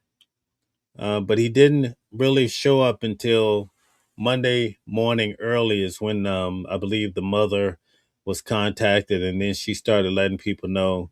And from what I understand, as anybody would agree that the mother is going to be very distraught, as well as the father. Now, anyway, I'm sorry to give you guys a little diversion from my timeline story, but I just wanted to give you that little bit. So we're going to go back to the original story. I was giving you the timeline. So at 9:56 a.m., they left that dock that I showed you all the way up here, right? The dock is up here. They came down at 11:14 on the 4th of July, which is Saturday. This is when Nolan arrived here on the Horn Island, somewhere in this vicinity. Okay. And then he was there all day pretty much. Well, we don't know that, but we know that the boat, this is strictly the GPS of the boat. Now, here's an issue that I have with the case. When I listen to the guys who responded to this whole thing, you know what the problem is? They're saying that the boat left at 3 p.m. So is that just memory lapses?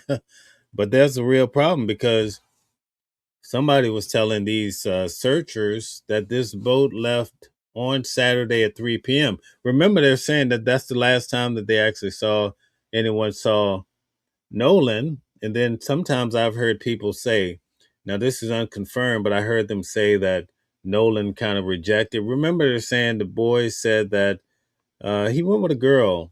And then the girl says, no, he went with the boys. But they're kind of tying that to 3 p.m., I believe, right? This is what some people are saying.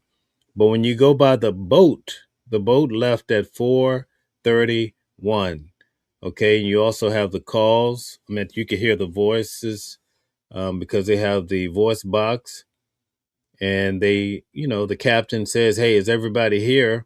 And one of the boys says, yeah, everybody is here. Now, what does that mean? Were they factoring in Nolan? Or maybe if they knew that Nolan wasn't coming, they say, yeah, everybody's here because they're saying, well, that guy is not coming along. Okay. So we don't know that. These questions have to be answered. So 4:31, the boat leaves Horn Island, but it's taking on water. So a call went out. I think you guys have probably heard the call. I'm going to do another live where I'll tie in all of these different calls and also the voice box from the boat. But whatever is happening with the boat, they have to have the boat towed away. I think it's 2.75 miles, okay, almost 3 miles. And then it says the boat was able to journey as normal. So now the boat left at 4:31. As far as we know, Nolan wasn't on the boat, but that's a question that the boys need to answer, right? Okay, so at 5:44 p.m., the boat goes back up here to the original dock. Okay, comes back through here. Remember, I took you guys on the journey. Okay, and here you go. So the boat comes all the way up through here, and the boat goes back to somewhere in this vicinity where Nolan got on. Okay, it goes back to the original dock. So we're already at 5:44 p.m. Now, at 5:52, a couple minutes later, the boat travels down here to Fort Bayou, okay?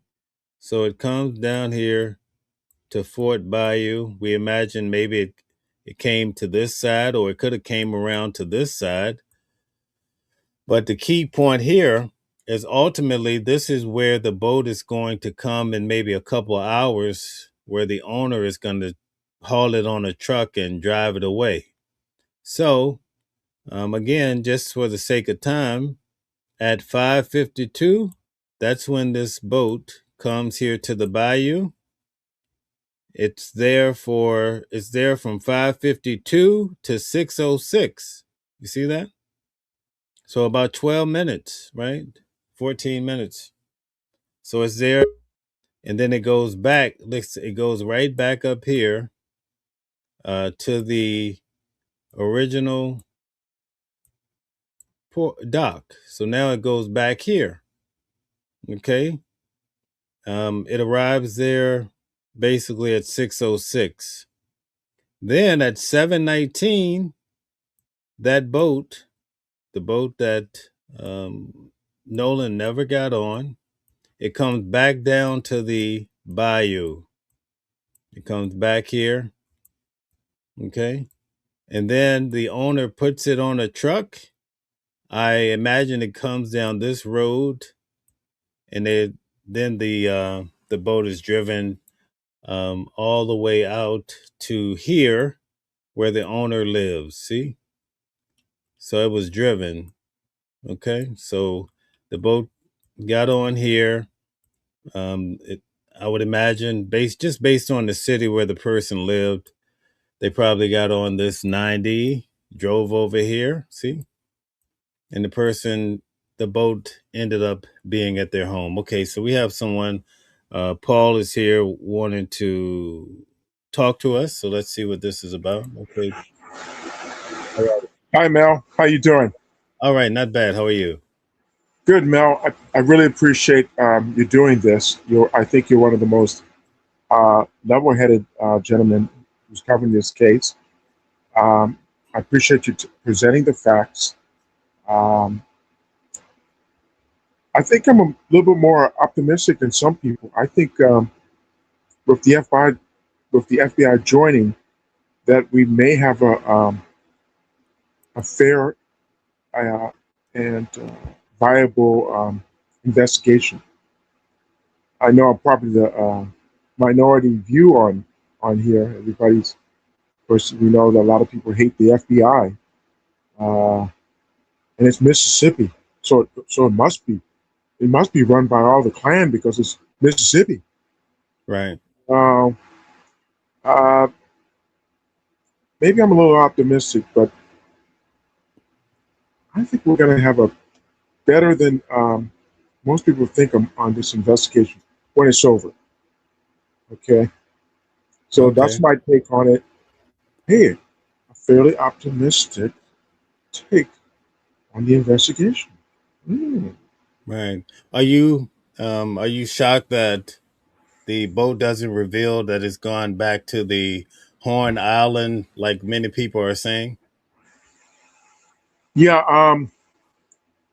I am a little surprised at that, and that kind of opens up the investigation, kind of wondering what happened to that boat. And the other thing that bothers me is all these kids. You didn't have any kind of supervision, adult supervision. There's some controversy on that. Some people saying there was an adult. I'd sure like to know how responsible he was, who was driving this boat, especially the boat that's in question that you've mentioned.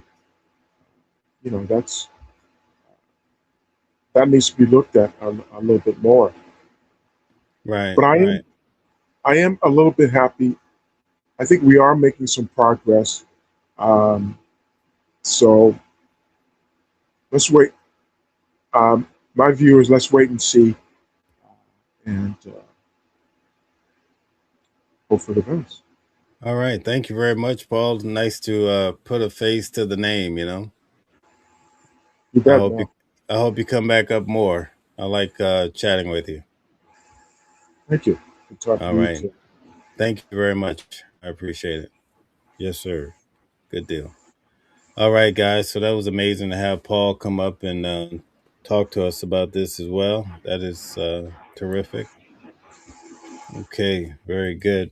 I want to see what you guys are saying in the comment section after we went through this. So, what do you guys think as far as the fact that the boat does not come back down to Horn Island, like many people have been saying? Um, how do you build on that whole concept? Are you just simply following the facts, or do you think there's more at play? Some people are pointing out the fact that, remember, I showed you how it came back to the dock and then it came down to the bayou here and then it went back to that dock. So this dock is more like the bayou is more like the leaving point. So does that make sense to you? Maybe someone went back to the original dock, got their items, and they said, "Hey, I'm done for the day. Take me to the Fort Bayou so I can now, catch a Uber and get out of here." and then the boat goes right back up to. Man, it was nice having Paul come up. It's amazing that we have amazing people that follow this channel. It kind of builds on what I do. That's great, Paul. Good work, man. All right, so so the boat it came back, and that's where people are saying, "Oh my God, it came back again." There's something nefarious going on. I'm not saying it's not, but I just want to know, what do you guys think? Oh, the screen. Look at me. Thank you, Stella. What did I do? Let's see here. How can I get the screen back? Here we go. All right, so I'll have to do that over again. Thank you. That's why we have Stella here to remind me that I'm off the beat. All right. It's been a long day, and I have to catch a flight in just hours. So, just came back from Egypt, and I'm in the sky again. This is a crazy life, Great life, though. So, yeah, that's right. Tel C says this is weird, okay? Does anything stand out to you guys? Is everybody on the same page? Anybody need me to clarify something or to go through this one more time before we call it a night? Because I have a busy day tomorrow. So is everybody on board? We okay? Do you need to see it again? Do you have the timeline down packed? I think right now everybody that watched this with me should have a good idea about how this happened. You saw how Paul was able to come up and articulate it very well. I think he used the word something similar, that it was eye-opening a bit. So hopefully that's the same sentiment that you guys have as well. So this doesn't tell us a lot, but it does raise some questions as to, they searched for him. From what I understand, they searched for him thoroughly on Sunday. So I would love to hear, why is that the case? If he drowned, how did he just resurface like that on Monday morning? Right. I just want to know, because that would be a key point. Also, when you go back to the 4th of July, again, a lot of people from that are speaking. See, what I do is I go back in time. It's kind of like with Nancy Guthrie. I don't listen to what people are saying now. I go back to February the 1st and I start going through the 2nd. What are people saying? Because that's when you start hearing more of the truth, right? So when I go back in time to when this happened, everybody's saying that boat left around 3:00. But then, when the GPS come out, it's like, hey, no, it's 4:30. What was going on for an hour and a half? You know what I'm saying? Why are we off by that amount of time? And what does that mean? And so does that mean that he was last seen at 4:30 because you're attaching him to the boat? Or when the boat left? Because some are saying he rejected getting on the boat, as though, hey, this boat is taking on water. Like as though that could have been a factor. Others are saying no, it was because of a sweetie, a girl. So we just have to wonder about that. So that's, for the most part, that's all I have about this. I just wanted to give you guys the route. So at least when you hear people saying, oh, the boat kept going back to the island, based on the GPS, that would not be true. All right. All right. So hopefully you guys, hello to Remedy. Shout out to you. Remedy says, let's see, that's a lot of water. No telling what's in it. Don't believe he tried to swim to get back. You know what? Let me tell you something. I'm glad you said that. You know what one of the guys who was actually out there searching for him said? He made it seem as though maybe he was trying to swim to a boat. And I found that to be kind of weird. Like, where did they get that from? So in other words, maybe he thought he had another ride, but he didn't. So he's left behind. Night is falling. This is just all speculation based on some of the things that I heard today as I was actually just listening to all of the people that were kind of talking about it from different angles. Then I listened to the press conferences. Then I go on and I put together a whole lot of different angles.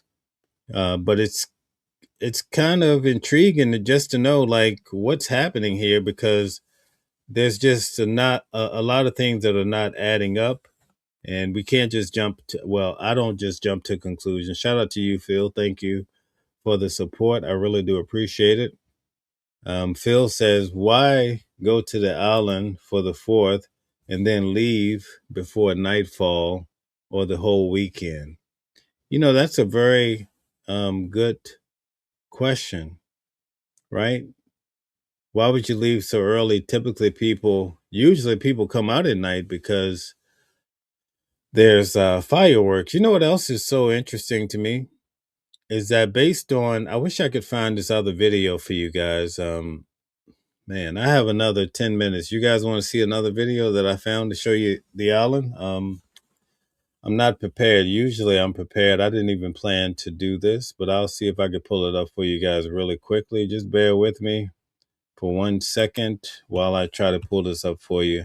I want to show you guys. I don't know if I can get it, but we're going to definitely try. Bear with me. I want to show you guys something that's quite revealing, and I think it'll help you put everything in perspective, but it's going to take me a minute because I watch so many videos. Let me see if I can find it for you.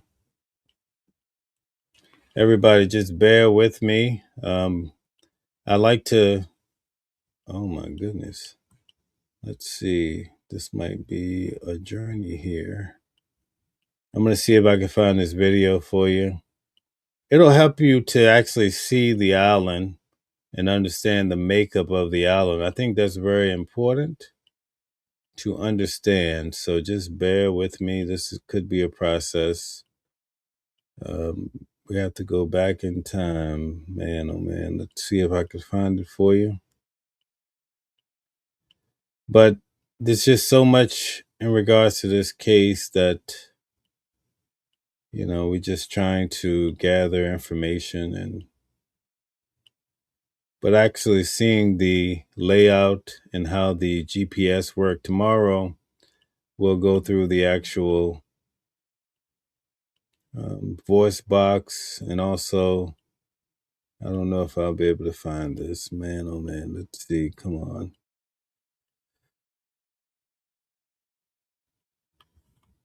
Okay, this is the other team that drowned it, so we don't want to get into that.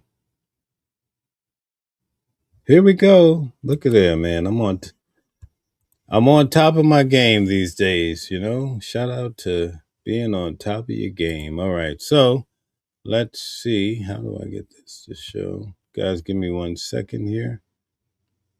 And let me take this off here. All right, so I'm going to show you guys just the makeup of the island. I think this was a good video to just give me some perspective. So here we go. All right, beautiful. And we're going to call it a night after this. And again, thank you, Phil, for always supporting me at a high level like that. That's amazing. All right, guys, check this out about Horn Island. So we are heading into the weekend, and as always, every Friday at 6, our Walt Grayson has a story for us as he focuses on Mississippi. Now, we're traveling about as far south as you can go in Mississippi and still be on dry land. And Walt, I am assuming we're going beyond Gulfport and Biloxi. Yes, that's exactly right. We're going to the land where Gulf Coast artist Walter Anderson found so much inspiration. How about let's take a trip out? So you guys see that? You could probably imagine that this is how it was set up that day, pretty much. You see this? So remember I showed you on the map, this is the west part, probably where you see the tents out here. This is facing where the boat was coming from, right? Based on my perspective of how it's laid out. So this gives you an idea of how people are just partying. This is Horn Island. To Horn Island. Horn Island is a part of the Gulf Islands National Seashore, so it, along with several other barrier islands, are a national park. It's also a national wilderness area. There's nothing man-made on Horn Island except a ranger. Did you hear that? There's nothing man-made on Horn Island, right? So you probably don't even have cell service out there. I mean, I can't guarantee that. But even if you have cell service, it's going to be choppy. Now, I will say I've been in circumstances where you have to leave your cell phone behind because of swimming or snorkeling. So anybody well-traveled would be able to understand the concept that while you travel. Sometimes when you're traveling, you have to everybody has to hand over their passports. You know, there are circumstances that are viable where you just leave. Everybody put their cell phones here. Boom. So that's understandable, but I'm not saying that this is not necessarily trying to refute anything about the case, but I'm just saying it's understandable. Cabin somewhere near the middle, and there's not always a ranger there. Anything else you might need, you have to bring it with you. And of course, take it back when you leave.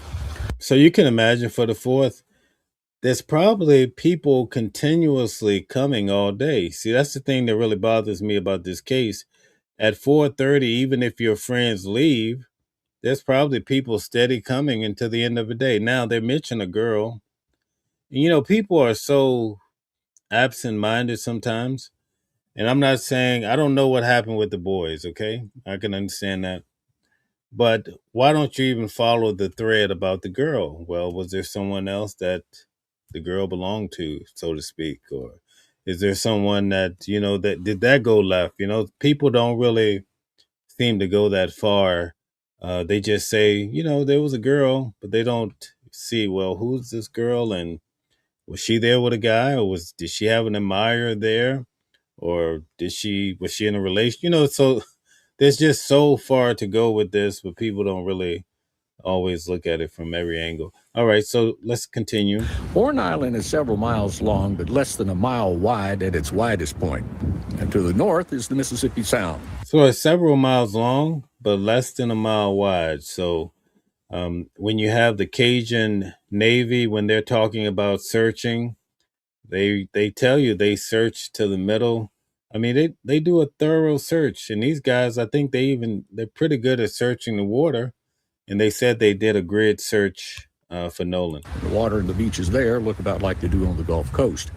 But to the south is the Gulf of Mexico, and the water and beaches there. So the question is, why did he just show up like that on Monday morning, just there? Like, that would be a very interesting question for me. More like what you're used to in Florida, sugar white sand and turquoise water.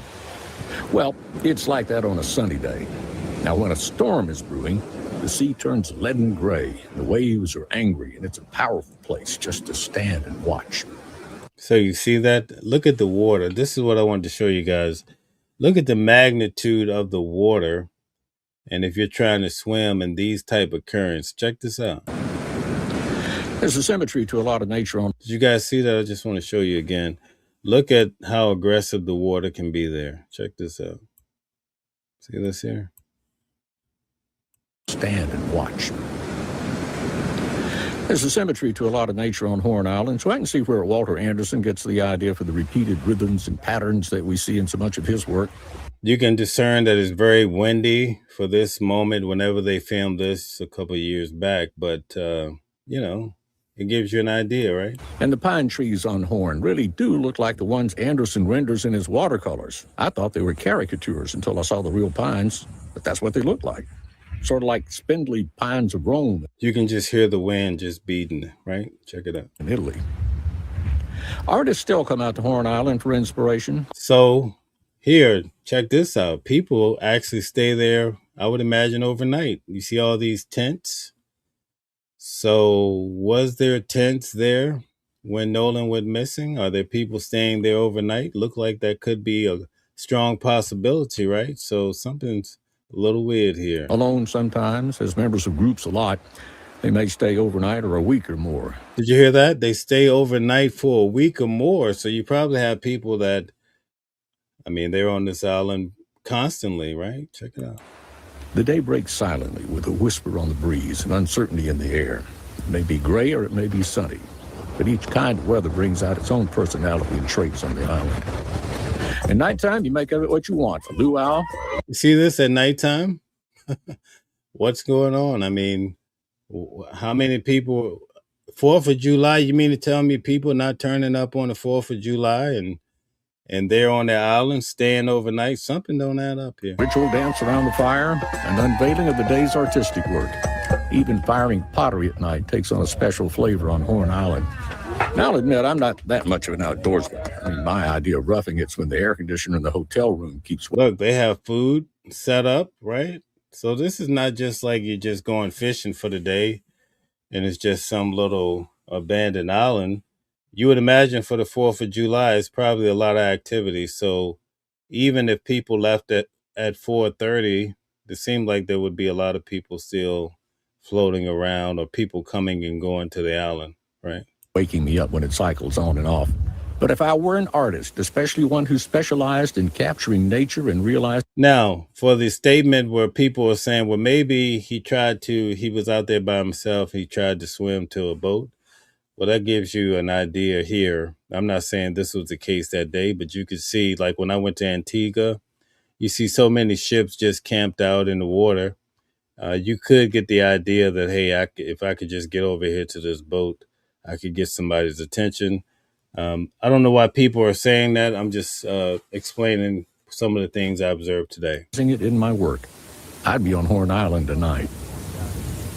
Well, you can go to Horn Island, Google it, or the Gulf Islands National Seashore, get more information about going out to Horn Island. But it really is just you and nature and whatever you brought in your backpack when you go out there. What a tough moment. Rest in peace to Nolan. This is a tough case. And I just want to say thank you guys for tuning in today. I really do appreciate it. Let's see here. Let's see. Ground and Sky says camping out for sure. Party at night. I'm pretty sure 4th of July. Wouldn't you expect that to be happening? Right? I mean, this guy, I don't know the night that he filmed this, but it gives you a clear indication that these things could have been happening that night. Phil says that is what I figured. Big party spot for the holidays, right? Yeah. So at 4:30, the party probably hasn't even begun yet. So what happened to Nolan? Well, it could have been something. Well, I don't even want to say. We're going to wait to see what the autopsy said and so forth. There's 2 of them that are coming down the pipeline. I think there's a bit of negotiating and trying to figure out who's going to put out the autopsy first, perhaps. Who knows? But that's just my own thoughts and speculation. All right, Phil says, Mel, do we know if people were on the island the rest of the weekend? That was not made clear, but based on the guys from the Cajun Navy, when they were explaining, they didn't mention anything about people being on the island. So that makes me wonder, while you're searching, you just, it doesn't mean it wasn't the case, but I just imagine they would have said that because they were explaining in detail, pretty much how the next day went and so forth and so on. So we'll see. We see Mama Flip, shout out to you, says the Coast Guard said it was full of people. Okay, so there you have it. Mama Flip says the Coast Guard said there was a lot of people there. Ground and Sky says, take care, Mel. Have a great night. All right, thank you. Remedy says, yep, that's exactly why they are holding it. Okay, thank you very much. D. Cran says, Mel, thanks for the information. I'm getting some sleep. If you come to Tampa tomorrow, hit me up. All right, definitely will. D. Cran, send me an email if you could so we could link up. All right, Remedy says, if Crump can prove no wrong, they have no case. So the state is waiting to see what Crump finds before they try to put out some of the. Yeah, that's exactly right. Stella says the father said there was people on the island when him and the coach searched. Okay, all right. So we have the great moderators and watchers. They are answering the question. We have Mama Flips too. Paul says, oh, really? So the Chinese hacked our voting. Okay, thank you very much, Paul. Nice to have you on the show. Thank you guys for tuning in.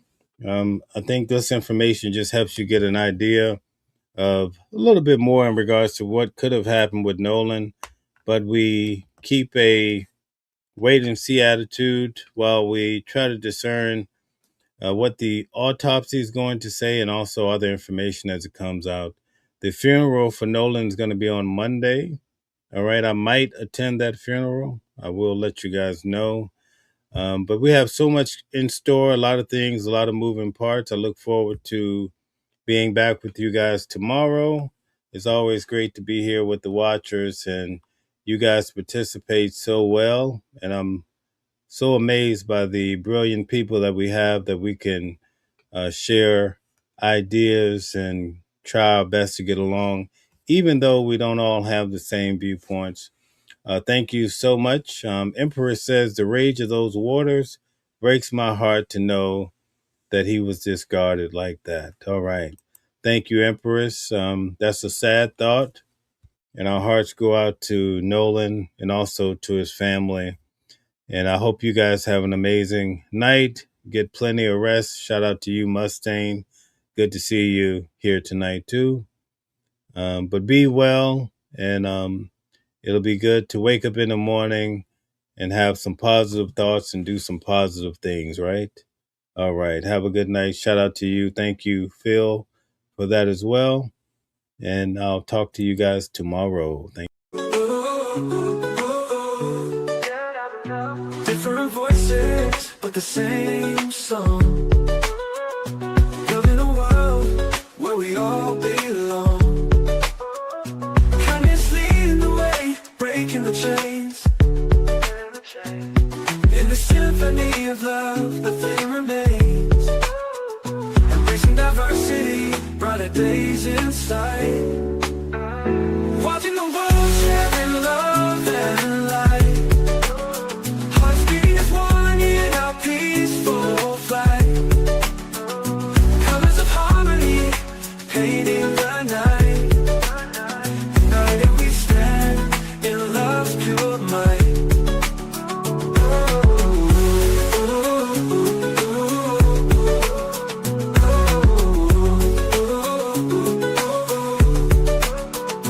Watching the world sharing love and light. Hearts beating as one in our peaceful flight. The colors of harmony, painting the night. United we